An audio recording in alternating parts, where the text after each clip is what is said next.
And once again, I've got to be the asshole. And we're going to visit our old friend, conflict of interest.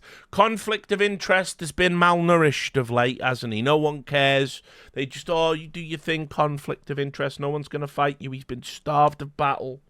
It's sad, right? People have just given up on it, and it's everywhere. And I saw one today, and it's going to make me deeply unpopular to point it out, but I've got a problem with it, and I think you should have a problem with it.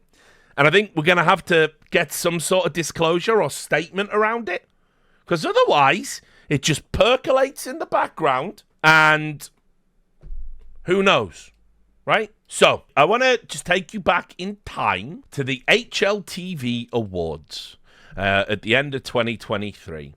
And at the HLTV Awards, it was said that there was going to be a big announcement from the player many people believe is the greatest player of all time. And that is, of course, s1mple, who is currently contracted to Na'Vi, but is currently benched. And so everybody thought this reveal might be he's going to retire. There were rumors circulating that he might retire. He might just want to take a year off. He might, be done with the game. He might want to try Valorant. Everything was being talked about behind the scenes. And so nobody knew what this announcement was going to be. But fortunately, it wasn't a retirement announcement. It was this. It was this announcement for a new project. And here it is, okay? An educational CS2 project by s1mple.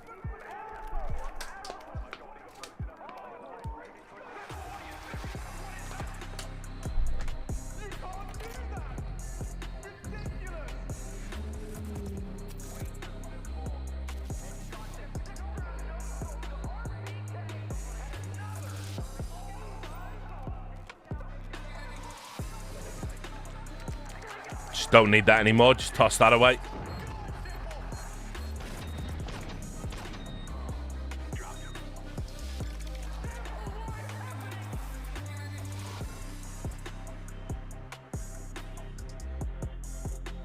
Okay, April 2024, remember, right? Okay, there you go. s1mple. Right, and that's it. And so the announcement was s1mple had got so tilted playing with shitters like Loba in FPL that he's actually started a school to educate them how to play. So, okay, big news, right? Loving that, right? Not a problem so far, okay? We can all agree. I will say I've seen millions of these things down the years. Generally, with the way the internet is now, there's people educating you for free with YouTube videos. There are pro players giving tips live on their stream. There's tournament organizers putting things like that. Hey, future pros, obnoxious stuff. And if you and if you watch the games as well, you'll pick up on certain bits. So ultimately,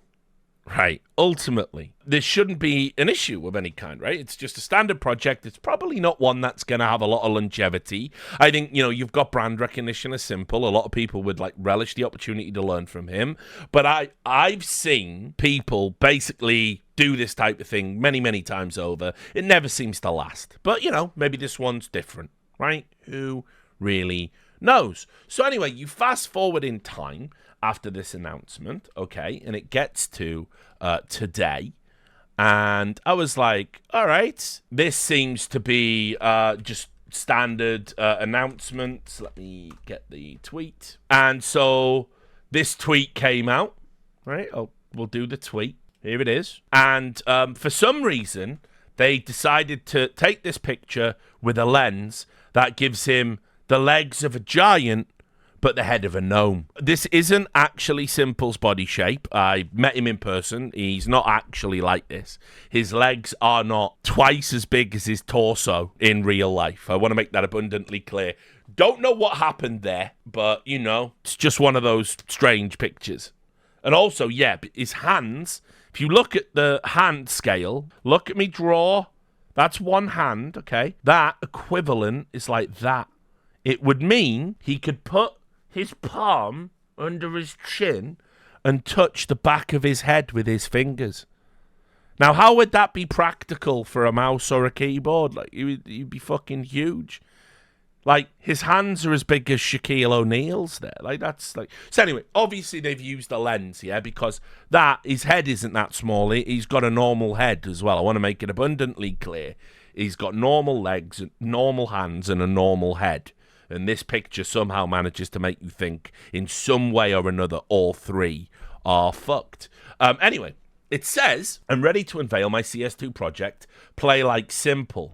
Now, that's a great name because everybody wants to play like s1mple, but it's probably not a great name because almost no one that takes the course will ever be able to play like s1mple because he's the greatest of all time, you see. And you can't always teach people to be great, but play like s1mple, right? That's fine. Here I will share all the knowledge I've gained throughout my career. Topics include how old is Freiburg and history of Germany.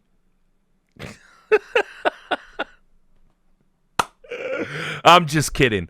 Topics will obviously include how to play Counter-Strike. Here I will share all the knowledge I've gained throughout my career so you can improve your game and become a much better player. The one of 3 free lessons is already available if you go to playlikes1mple.com, and it's just the start. And by the way, he did that classic thing where somebody popular announces a direct link to their website. They haven't put the necessary Cloudflare protections on, and boom, they essentially DDoS their own website through their popularity. So his site went immediately down. But what that tells me is it's actually very popular. Okay, it's a very popular website, and obviously a lot of people are interested. I clicked on it, and I couldn't get to see it. But anyway, so listen, I think this is a great initiative. I'm really happy for s1mple that he's got something positive to put his energy into. I know it's been a very tough time for him lately, and s1mple definitely deserves the recognition. And also, I'm sure he's going to be comfortable for the rest of his life. You know, look, playing doesn't last forever, and if he's able to run a successful business, good for him, right? So all the jokes aside about his history, that's all just blasé nonsense just to get cheap laughs. I'm very much about this. And then I looked at the picture, looked at the legs again, and then I looked at what was under the legs. Strategic partner, FACEIT. Huh. That would be FACEIT of the ESLFACEIT group, correct? That would be FACEIT, the Savvy Games owned FACEIT. And then suddenly I realized why they made these legs giant, to distract you. I was like, a bit weird, strategic partner. Wonder what that is. All right, well, don't worry. I'm sure they'll clear that up. And then, yep, okay. Did another tweet. Right? So, all right, we'll get to the bottom of this mystery now. Okay, so s1mple did a tweet. And here he is with a normal-sized head and see the real hand-to-face ratio? Right? It's great to launch a project that is so important to me in a strategic partnership with FACEIT. Through this collaboration, you, as Play Like s1mple members, will gain exclusive access to FACEIT's premium features and exclusive on-platform content. Indeed. So, let me get this straight. You put the lime in the coconut and drink them both up. Right? And that will relieve my bellyache, apparently. No, you take the Play s1mple membership, you join that, and then I get exclusive rewards to FACEIT, a platform not owned by s1mple, and we are just going to vaguely allude to what they might be. And we're also going to vaguely allude to what a strategic partner is. Okay. And then, because obviously it's a strategic partnership after all, Richard, I noticed that FACEIT had retweeted both of those tweets. And they had also put their own tweet out. And I was like, okay, well, s1mple's the, face, and the name and the brand. FACEIT, the Saudi Arabian state-owned business behind it. So they will now explain transparently what this is all about. And so, their tweet. Today we're proud to announce our partnership with the legend s1mple, GOAT emoji. Through this collaboration, participants in the Play Like s1mple project will gain exclusive access to FACEIT's premium features and exclusive on-platform content. Take your game to the next level. Stonks emoji. Well, FACEIT. Again, sir, I have a question, and I'm full of them. When are you going to disclose the nature of this? Why is it important? Okay, well, stop me if you've heard this before. s1mple is a professional player, right? And you are the Savvy Games Group, Savvy-owned ESLFACEIT group, right? And so FACEIT is part of that ownership group, right? And has some cross-pollination in management and everything else, right? So he is a business partner participating in your tournaments. And while I know he's been on the bench and didn't play EPL, there's probably a moment in the future where he plays in an ESL tournament again, right? So how much are you paying him for this? What is the nature of the strategic partnership? And what will that do in a bigger sense for the rules about conflict of interest and entanglement as put forward by Valve? Because I want to just draw your attention to something. Valve obviously addressed this issue. The issues of entanglement, the issues of conflict of interest, the issues of having business partnerships with external entities, right? You have to disclose these things. And I'm not saying this doesn't qualify as disclosure. The disclosure is very apparent, but the transparency and the layers, not so much. And you can make an argument about whether or not that should be the case. But I just want to point you out, here's what the rules were for teams, okay? This was Valve's official stance, a level playing field, August 3rd, 2023. Counter-Strike is at its best when teams compete on a level playing field and when ability is the only limit to their success. Over the past few years, we've seen professional Counter-Strike drift away from that ideal. The ecosystem has become gradually less open, with access to the highest levels of competition increasingly gated by business relationships. We think that Counter-Strike should be an open sport, so we're going to add new requirements to running large-scale competitive events. The finer details are still in progress, but here are the broad strokes. Tournament organizers will no longer have unique business relationships or other conflicts of interest with teams that participate in their events.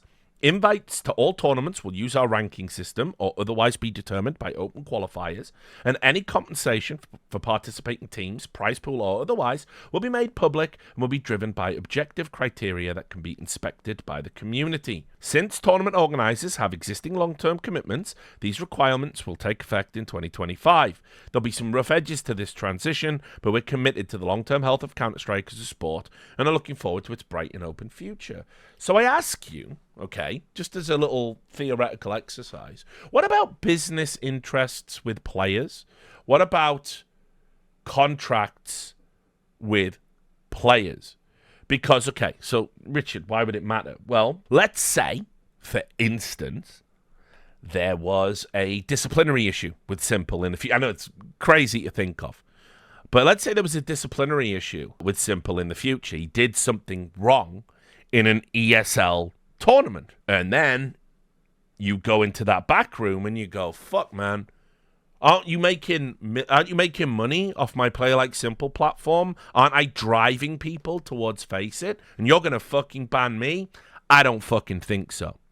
And just to let you know, there is a real-life sports example for something like that happening, because I know loads of you are going to go, Richard, who would do that in esports? Well, let me give you an example from sports. In football, okay, Alan Shearer, legendary Newcastle striker and man who had a quim on his head for about, 10 years, he kicked a player, a defender, from Aston Villa called Ugo Ehiogu, who was on the fringe of the England side and earned some caps. I thought he was a much better centre-back than he got credit for. Alan Shearer got into a tussle where he was backing into him on the touchline. He went to kick the ball away as it came in and quite deliberately did an overhead kick that he knew was more about hurting Ugo Ehiogu than it was about winning the ball, and he kicked him in his eye socket and fractured his orbital bone. And it was deemed to be a very disgusting play. And this was at the time when there was a running meme about Alan Shearer being Mary Poppins. He's so boring, he's so good. When in reality, he was quite a nasty player at times. And so anyway, the FA were going to hit him. That's the Football Association. If you don't know what a QIM is, you figure it out. So anyway, the FA, which is the Football Association, which is tied to the national team, right? They were going to punish him, give him a very long suspension. And he said, and this is well documented, but it was a private conversation. He said, and keep in mind, he's one of England's top scorers. He said, if you ban me for a long period of time for that challenge, I just simply will retire from England international duty and fuck international success. Good luck without me. And they were like, yeah, that is a pickle. So he kicked a fucking another pro player's eye in and got off with a slap on the wrist because he leveraged his brand and his ability to get favourable disciplinary terms. Interesting. So, okay, so there's that. What about, let's imagine that the ESLFACEIT group was also working in conjunction with another big Saudi-owned operation, like the Esports World Cup. And let's say they were able to pressure people, many of whom are beholden to their money now. Let's say they were able to pressure them into taking s1mple on contractually as a player or a sub. Let's say, for instance, they were able to say, we want s1mple at the Esports World Cup because we think it'll make for a great story. And so we're going to tell you, yeah, you must pick him up. It's good for business. He's advertising FACEIT. You won't face it. s1mple has to play. Okay. Well, certainly does make you think about things. Now, obviously, me, just a guy, I am not saying any of those things have happened or will happen. But once again, by having these business interests and these clear conflict of interests and this lack of transparency around the business terms, it makes you wonder where this could go and what it's going to mean for the health of the game. And so I urge, because I know ESL execs watch the stream from time to time, although you didn't reply to that press request the other day, which please do. I'm on the clock on that one. You need to explain to the public what the nature of this business is and where it goes and whether you've got image rights and all this other stuff, okay? Because it's not just, s1mple plays it, ESL plays FACEIT, and we're just helping him out. No, this is a big deal now. He's a player, a competitor in your tournament circuit that you now are giving money to, I would assume, to promote one of your platforms. This is an issue. So, I want you to just think of an example. Imagine if Dana White had like a UFC fighter he employed as a bodyguard, for instance, and that fighter was winning super contentious calls, judges' scorecards were always giving it to him. It might not be corruption, but wouldn't you ask the question? Wouldn't you worry about that? Wouldn't you think about that? Because you should. And so in the interest of trying to keep the sport pure, this really needs to be, it can't just be, hey, s1mple's doing a cool thing, and he's doing it with us, and he's going to be in our tournaments, but don't worry about it. I'll also add as well, it doesn't even just have to be the ESL tournaments. FACEIT themselves hand out money to the people who top FPL, and they award points, and they can discipline people and disqualify people and kick people out of the league. And we know, by the way, in the past, it's documented, s1mple has been able to say, I fucking hate playing with that player, and that player gets removed for being toxic. All of a sudden, guys, we are creating this just another insane layer cake of conflict of interest where allegations going to get knocked around. And the fucked up thing is, I don't even think any of these things are happening, will happen. I like s1mple. I want him to be successful in this endeavor. But this can't be allowed to happen, guys. This has to be totally transparent and on the level and probably shouldn't exist. And this is the other thing that Valve have got to fucking keep an eye on. Because now, promoting events, promoting tournaments, promoting pugging platforms, the players are all doing that. They're all getting into bed with tournament organisers that are meant to be completely objective when it comes to disciplinary issues and who gets to play and all these other decisions. This can't become the norm again. This is 2016 all over again, guys. And I hate it because it makes me sound like a crazy asshole, which I am. But a crazy asshole with a point. No, and this will go on YouTube. And as I said, I'm the only person, by the way, that can unify Russia and Ukraine in their hatred against me. In fact, I would urge the UN and NATO, just send me out to the peace talks. And Zelensky will look at Putin across the table and he'll go, I think we can all agree this guy's a cunt now. And he will go, yes, narco man, give me some of that gear. And they'll have a few lines, and it'll all be all right again. So I know when this goes onto YouTube, the abuse I'm going to get is going to be outrageous. But unfortunately, yeah, this can't happen. Can it? Are we going to allow it? Are we all right with it? Guess so. Forget about it, Rich. It's esports.